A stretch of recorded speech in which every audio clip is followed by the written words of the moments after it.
제 이름은 한재훈, 39살입니다. 제조업체 품질관리팀에서 12년째 일하는 평범한 직장인입니다. 책임감이 강하다는 이야기는 자주 들었지만 감정 표현에는 서툰 편입니다. 제 아내는 서은정, 35살입니다. 결혼 전까지 도서관 사서로 일했고 결혼 후에는 전업주부가 되었습니다. 사람들 앞에서는 조용하고 단정했으며 주위 시선보다 제 생각과 의견을 존중해주는 사람이었습니다. 그리고 민승재, 42살. 작은 재본소를 운영하는 남자로 이 사건이 터지기 전까지는 제 인생에 전혀 존재하지 않던 이름이었습니다. 지금은 제 삶을 송두리째 무너뜨린 이름이죠. 결혼 생활 처음 몇 년은 비교적 평온했습니다. 큰 다툼도 없었고 서로의 생활 패턴을 존중했습니다. 저는 평일에는 회사 일로 바쁘고 주말에는 가끔 낚시나 산책을 즐겼습니다. 아내는 주말 오후마다 헌책방에 다녀오겠다고 했습니다. 흰색 천가방을 들고 나서는 모습은 결혼 전과 크게 다르지 않았습니다. 오래된 책 냄새를 맡으면 마음이 편안해져라며 웃는 그녀를 보며 저는 그 시간을 존중했습니다. 저마다 자기만의 시간이 필요하니까요. 몇 년 동안 그런 주말은 변함없이 이어졌습니다. 하지만 사건의 시작은 조그만 의심에서 비롯됐습니다. 어느 토요일 오후 아내가 다녀온 뒤 거실 테이블에 책을 내려놓고 부엌으로 들어갔습니다. 무심코 그 책을 집어든 순간 저는 이상하다고 느꼈습니다. 먼저 눈에 들어온 건 표지와 장르였습니다. 아내가 좋아하는 분야와는 완전히 결이 달랐습니다. 평소라면 관심조차 두지 않을 만한 책이었죠. 그러나 더 눈에 띈 건 가격 스티커에 찍힌 날짜였습니다. 그 날짜가 아내가 외출한 오늘이 아니라 며칠 전이었어요. 그 순간 작은 불씨가 제 마음속에 떨어졌습니다. 물론 헌책방 특성상 입고 날짜와 구매 날짜가 다를 수도 있습니다. 합리적인 해석이 가능했죠. 저는 괜히 의심하지 말자라고 스스로를 다독였습니다. 하지만 그날 이후 아내의 주말 외출 패턴이 변화하기 시작했습니다.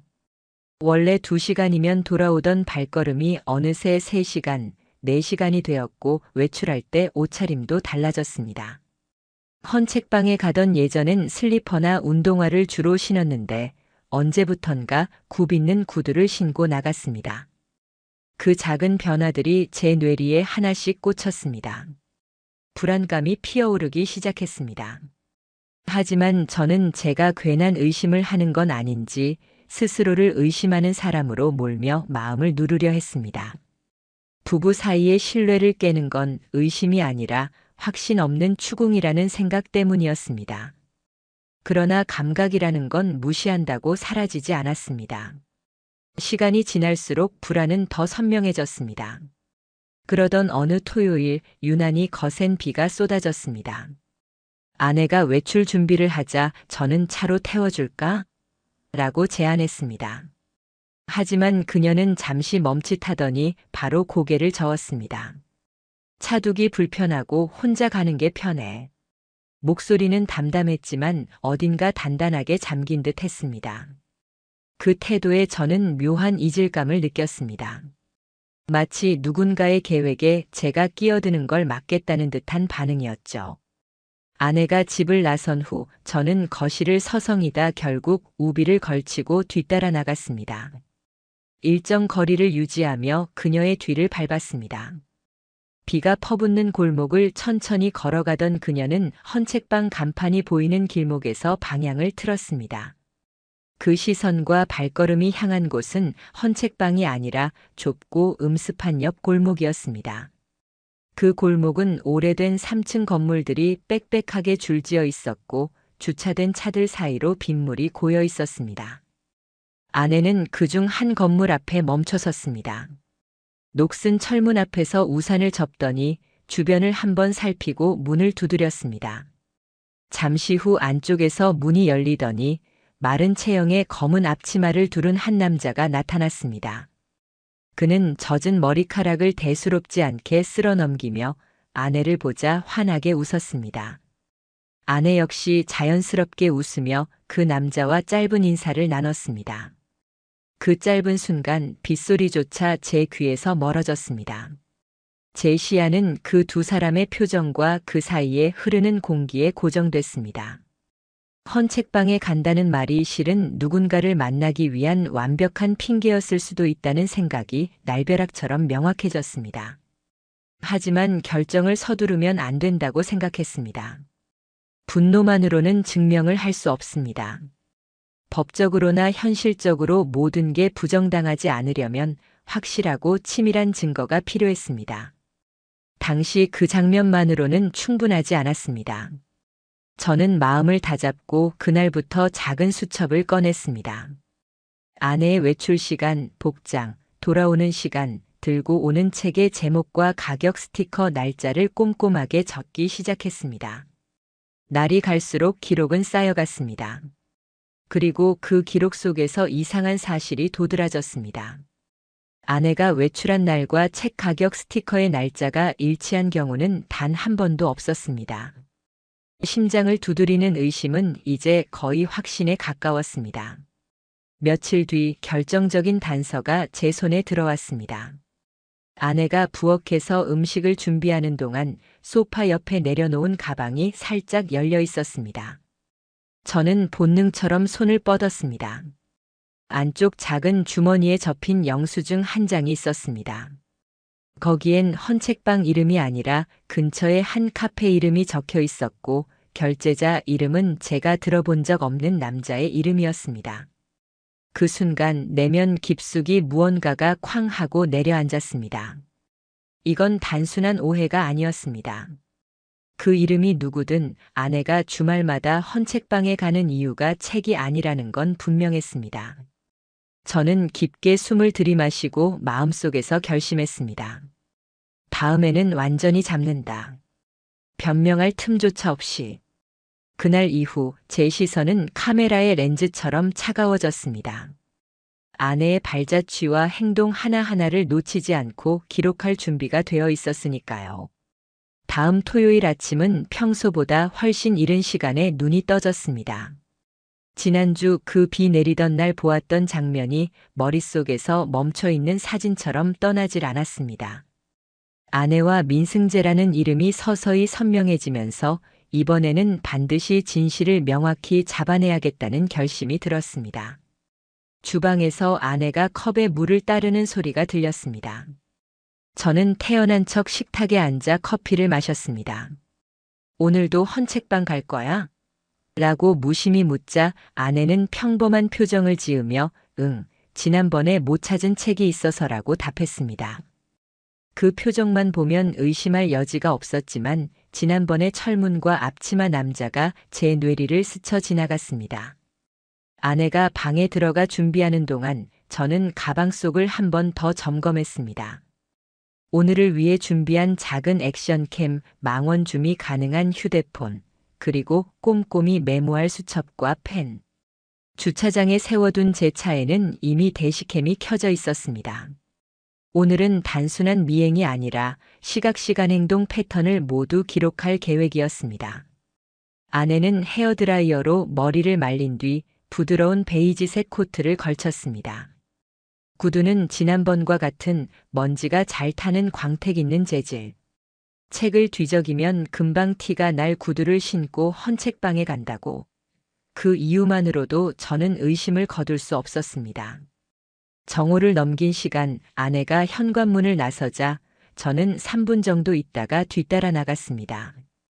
일정 거리를 유지하며 따라갔고 바람이 불어 골목의 전선들이 함께 울렁거렸습니다.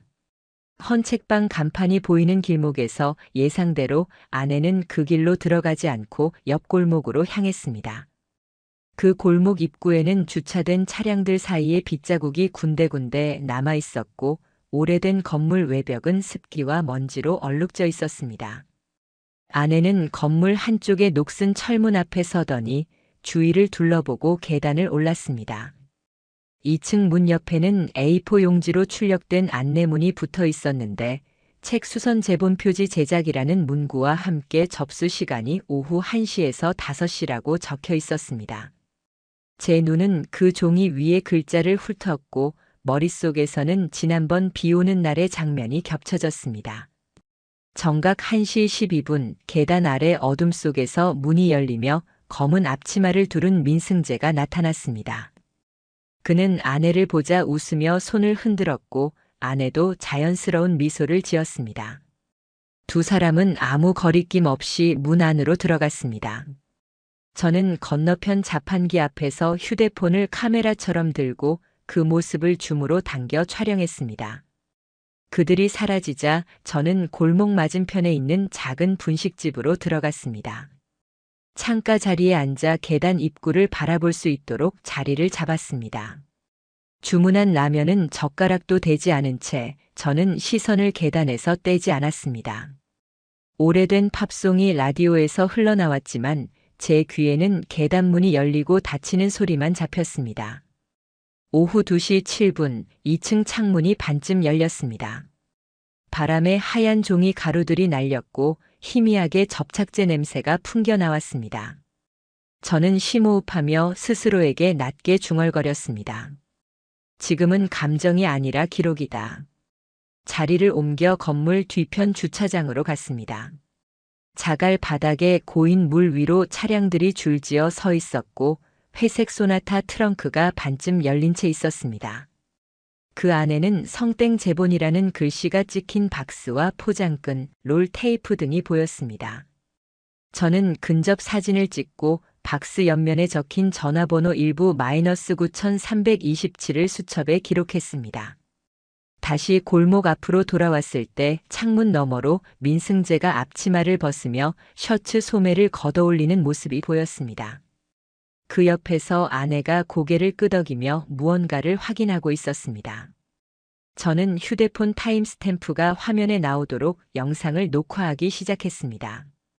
오후 2시 58분 계단문이 열리고 두 사람이 모습을 드러냈습니다.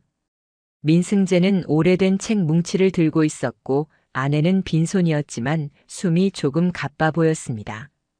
둘은 잠시 서서 대화를 나누더니 민승재가 주머니에서 영수증 같은 종이를 꺼내 아내에게 건넸습니다. 그녀는 그 종이를 접어 코트 안주머니에 넣었습니다. 저는 연속 촬영을 하며 그 과정을 눈에 새겼습니다. 골목을 나선 두 사람은 헌책방에 잠시 들렀다가 책 한 권 없이 나왔습니다. 알리바이를 만들기 위한 행동임이 분명했습니다. 그 후 민승재는 낡은 오토바이에 올라탔고 아내는 그의 어깨를 휴대폰으로 톡톡 건드렸습니다. 오토바이가 출발하자 그녀는 반대 방향으로 걸었습니다. 저는 번호판을 찍어 시간과 장소를 파일명에 저장했습니다. 아내가 버스 정류장에 도착하자 저는 자연스레 근처 벤치에 앉았습니다. 버스를 기다리던 그녀는 코트 안주머니에서 아까 받은 종이를 꺼내 휴대폰 케이스 뒤에 끼워 넣었습니다. 그 몇 초의 움직임이 그날 제게는 가장 무거운 장면이었습니다. 저녁 아내가 샤워하는 동안 저는 코트를 뒤져 그 종이를 꺼냈습니다. 표면에는 헌책방 로고 스탬프가 찍혀 있었고 잉크 속으로 연필 글씨가 희미하게 비쳤습니다. 3-2-7 토 14시 10분. 저는 이를 악물며 속으로 말했습니다. 이 사람들 도장을 암호처럼 쓰는군. 종이를 원래대로 접어넣고 저는 아무 일 없다는 듯 TV를 켰습니다. 그러나 마음속에서는 이미 다음 단계의 계획이 차갑도록 선명해지고 있었습니다. 다음 주 평일 저는 점심시간을 쪼개 변호사 사무실을 찾았습니다. 문을 열고 들어서자 나무 서가 위에 빽빽이 꽂힌 두꺼운 법전들이 눈에 들어왔습니다. 긴 테이블 너머로 중년의 변호사가 자리에서 일어나 인사를 했습니다. 어떤 사안인지 간단히 말씀해 주시겠어요? 저는 준비해둔 서류 봉투를 테이블 위에 올렸습니다. 지난 몇 주간 모은 사진, 동영상, 영수증 사본, 시간별 이동 메모까지 모두 담았습니다. 변호사는 차분한 표정으로 한 장 한 장 넘겨보며 고개를 끄덕였습니다. 이 정도 증거면 불륜 입증 어렵지 않습니다. 다만 그는 손가락으로 영수증을 짚었습니다.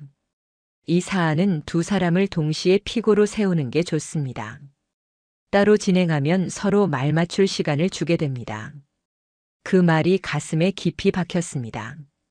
저는 이 일을 동시다발적으로 숨 돌릴 틈 없이 진행해야겠다고 결심했습니다.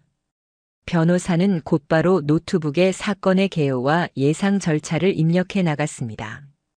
첫째, 만남 패턴을 시간 장소별로 구체적으로 제시. 둘째, 헌책방, 재본소, 카페의 도장 암호 사용 정황과 목격자 진술. 추가 확보. 셋째, 결제 내역과 카드 명세를 대조해 제 결제가 아님을 입증. 넷째, 헌책방 주인과 카페 직원의 증언을 받아 알리바이 붕괴. 그리고 중요한 건 결정적인 하루를 잡는 겁니다. 변호사가 제 쪽을 바라보며 덧붙였습니다. 처음부터 끝까지 동선과 시간을 연속으로 확보하면 재판에서 설득력이 극대화됩니다. 저는 달력에 표시된 토요일에 동그라미를 쳤습니다. 그날이 결정적 날이 될 것입니다. 이를 위해 새 장비도 준비했습니다. 차량 대시캠 외에 망원 카메라 기능이 탑재된 보조폰, 장거리 녹음기, 그리고 GPS 타임 로그 앱. 사진과 영상에는 반드시 촬영 시각과 위치 정보를 함께 기록하기로 했습니다. 토요일 아침 저는 그들이 자주 드나드는 건물 맞은편 옥상 주차장에 차를 세웠습니다. 내려다 보이는 골목 입구와 계단, 헌책방 간판, 카페까지 한눈에 들어왔습니다. 아침 햇빛이 골목 바닥의 물기를 반사하며 번쩍였습니다. 오전 11시 55분 그녀가 골목으로 들어섰습니다. 오늘은 길게 묶은 머리와 트렌치코트 차림이었고 표정에는 긴장감이 전혀 없었습니다. 몇 분 뒤 민승재가 나타나 그녀를 향해 고개를 끄덕이며 2층 철문을 열어주었습니다. 저는 손에 힘을 주고 셔터를 눌렀습니다. 타임스탬프 11시 57분. 오후 1시 40분 민승재가 혼자 나와 골목 끝 카페로 향했습니다. 종이 봉투를 받아 돌아가는 그의 오른손에 연필로 쓴 메모가 보였습니다. 사진을 확대하자 희미하게 읽히는 서점 정리라는 글씨. 저는 심장이 한번 세게 뛰는 걸 느꼈습니다. 2시가 조금 넘어 두 사람은 재본소에서 나와 헌책방을 스치듯 들어갔다가 3분 만에 나왔습니다. 그리고 골목 끝에서 헤어지듯 갈라졌지만 민승재의 오토바이 뒤에는 재본 박스가, 아내의 주머니 속에는 접힌 종이가 있었습니다. 저는 그 장면을 연속 사진과 영상으로 남겼습니다. 해가 기울 무렵 모든 자료를 변호사에게 전송했습니다. 그는 영상을 확인하더니 이건 강력합니다. 합의든 재판이든 상대방이 버티기 힘들 겁니다. 라 말했습니다. 그리고 바로 소장 작성에 들어갔습니다. 피고 서은정, 민승재. 청구 원인 부정행위로 인한 정신적 손해배상. 증거 목록 사진, 영상, 영수증 사본, 타임라인, 목격자 진술. 이제 모든 것이 공식 절차로 들어갈 단계였습니다. 저는 창밖 어둠 속 골목을 바라보며 마음 깊숙이 준비된 문장 하나를 되뇌었습니다. 이제 시작이다. 며칠 뒤 변호사 사무실에서 최종 작성된 소장이 제 손에 쥐어졌습니다. 두꺼운 종이 뭉치 위에는 가사소송이라는 글자가 뚜렷했습니다. 피고 이름란에 서은정, 민승재라는 글자를 보는 순간 이 관계를 법의 심판대에 올린다는 실감이 몰려왔습니다. 가정법원 접수 창구로 향하는 발걸음은 무겁지만 단단했습니다. 접수 직원이 소장을 확인하고 쿵 하고 도장을 찍는 순간 그 소리는 제 가슴속까지 울렸습니다. 이 소리로 이 싸움의 출발선에 서게 된 겁니다. 소장이 접수되자 법원은 곧바로 재판부를 배정했고 피고 둘에게 소장을 송달하는 절차가 시작됐습니다. 며칠 후 피고들의 답변서 제출 기한과 함께 조정기일 일정이 정해졌습니다. 변호사는 제게 말했습니다. 조정은 합의를 권유하는 자리지만 우리는 증거가 충분하니 절대 불리하게 끌려가지 않습니다. 조정기일 당일 저는 법원 복도 끝에서 두 사람을 처음 동시에 마주했습니다. 아내는 연한 베이지색 블라우스를 입고 있었고 민승재는 깔끔한 회색 정장을 입었습니다. 두 사람의 시선이 잠깐 엇갈리더니 바로 서로를 피했습니다. 그 짧은 공기 속에서 알 수 없는 긴장과 연결고리가 동시에 느껴졌습니다. 조정실 안 변호사가 준비한 증거들이 테이블 위에 차례차례 놓였습니다. 제가 찍은 날짜별 사진과 타임스탬프 영상, 영수증 사본, 헌책방 주인의 진술서까지. 증거가 쌓일수록 민승재의 얼굴은 굳어갔고 아내는 고개를 숙인 채 손끝으로 의자 팔걸이를 계속 만지작거렸습니다. 담당 조정위원이 차분한 목소리로 말을 꺼냈습니다. 재판까지 가면 양측 모두 부담이 클 겁니다. 합의 의사가 있으십니까? 순간 두 사람은 짧은 눈짓을 주고받더니 터무니없이 낮은 액수의 합의금을 제시했습니다. 저는 변호사와 시선을 나눈 뒤 조용히 하지만 분명하게 말했습니다. 이 일은 합의로 끝내지 않겠습니다. 저는 진실을 법정에서 밝히고 싶습니다. 그 한마디에 공기가 한층 묵직해졌습니다. 조정위원은 고개를 끄덕이며 기록에 남겼고 사건은 그대로 정식 재판 절차로 넘어갔습니다. 조정실을 나서며 저는 스스로에게 다시 한번 다짐했습니다. 이제는 절대 물러서지 않는다. 여기까지 온 이상 끝을 본다. 조정은 결국 결렬로 끝났습니다. 법정 밖으로 나와 건물 앞에 서 있으니 의외로 마음이 고요했습니다. 합의로 적당히 마무리하는 길은 이제 완전히 사라졌고 오직 한 방향, 재판으로 향하는 길만 남았습니다. 변호사는 제 어깨를 두드리며 말했습니다. 이제부터가 진짜 시작입니다. 증거를 다시 정리하고 더 강력하게 보강합시다. 그날 오후 변호사 사무실로 곧장 향했습니다. 회의실 테이블 위에는 지금까지 확보한 모든 자료가 펼쳐졌습니다. 날짜별 사진, 영상 파일, 영수증 사본, 이동 패턴 메모까지. 변호사는 빨간 펜으로 중요한 부분의 밑줄을 그으며 하나씩 다시 살폈습니다. 현재 자료만으로도 승소 가능성은 높습니다. 하지만 판사가 단번에 설득될 만큼 압도적인 흐름을 만들면 이 재판은 더 짧아지고 우리 쪽이 완전히 주도권을 잡게 됩니다. 저는 고개를 끄덕이며 기억을 더듬었습니다. 그 과정에서 하나의 의문이 떠올랐습니다. 헌책방, 재본소, 카페, 이 세 곳이 이상하리만큼 닫히는 시간과 여는 시간이 서로 맞물려 있었던 겁니다. 마치 누군가 의도적으로 시간표를 짜놓은 듯이요. 변호사는 바로 등기부등본과 상가 임대차 계약서를 열람했습니다. 결과는 놀라웠습니다.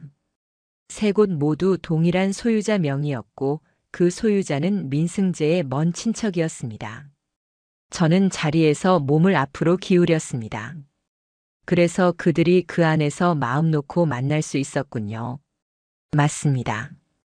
이 세 구역은 그들에게 안전지대였습니다.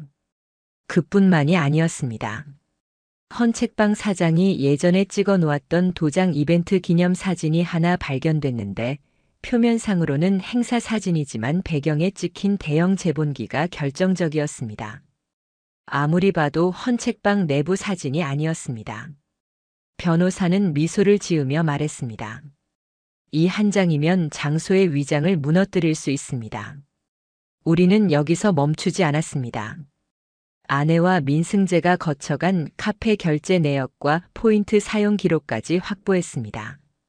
결제 명의는 대부분 민승재였고 현금 영수증은 남기지 않은 경우가 많았습니다. 모든 기록을 시간 순대로 나열하니 두 사람이 주말마다 만나고 있었다는 사실이 일목요연하게 드러났습니다. 며칠 동안 이 자료들을 정리하면서 변호사와 저는 재판 전략을 완성했습니다. 첫째, 반복되는 만남과 장소 패턴. 둘째, 동일 소유자의 건물이라는 은폐 구조. 셋째, 업무로 포장한 거짓 알리바이의 붕괴. 넷째, 지출과 결제 내역으로 드러나는 두 사람의 금전적 연결. 첫 변론 기일이 다가왔습니다. 저는 법정에 들어서며 두 사람을 바라봤습니다. 민승재는 표정 없이 앉아 있었고 아내는 의도적으로 제 시선을 피했습니다. 판사의 목소리가 울렸습니다.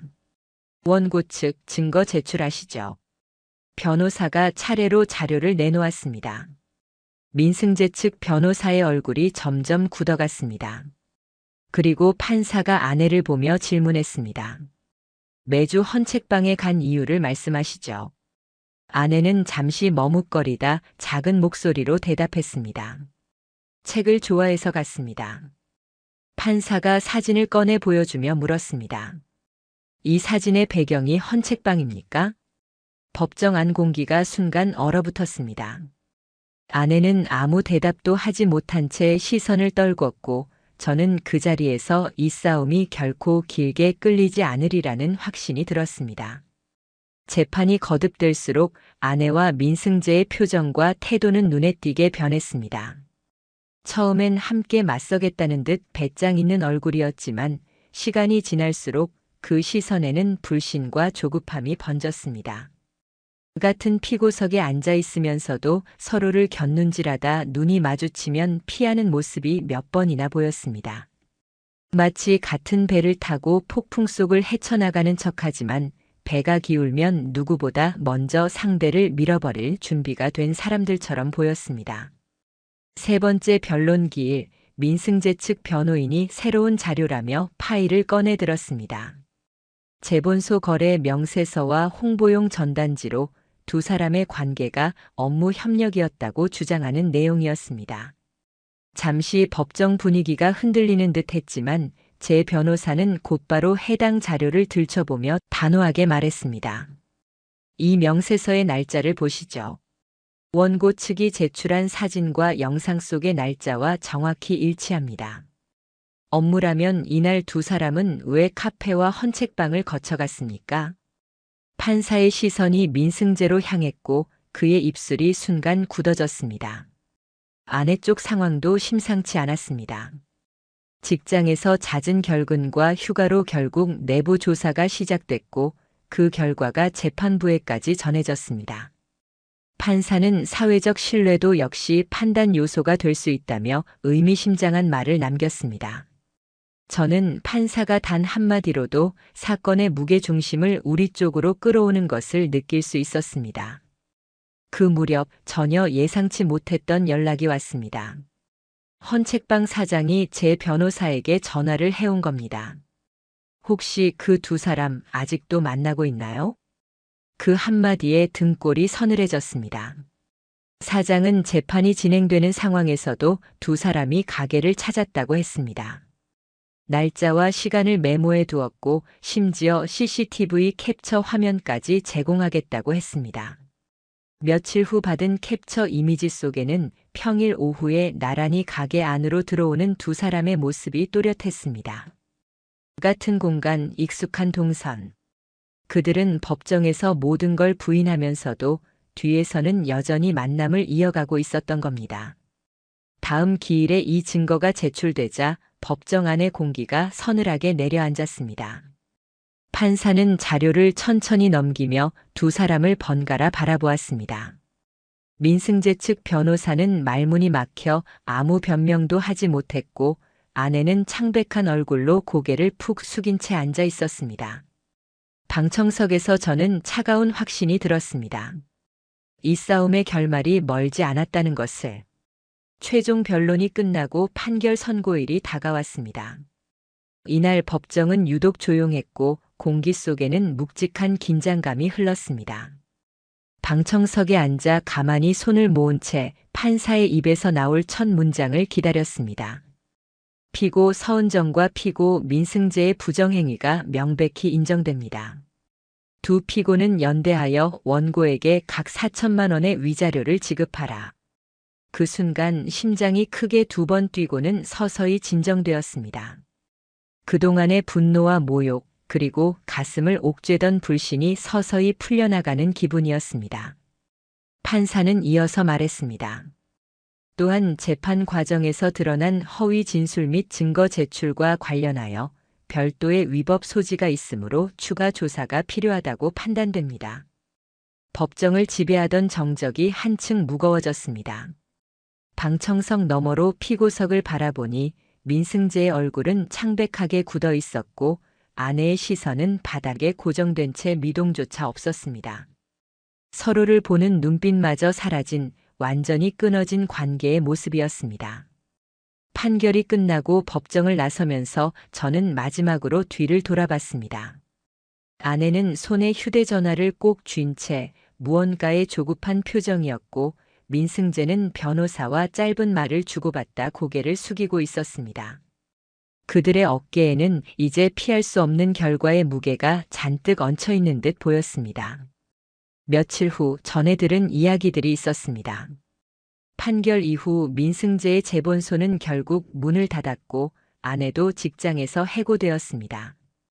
재판 기록과 뉴스성 소문은 사람들의 입에 오르내렸고 그들 앞에 펼쳐진 미래는 더 이상 예전과 같을 수 없게 되었습니다.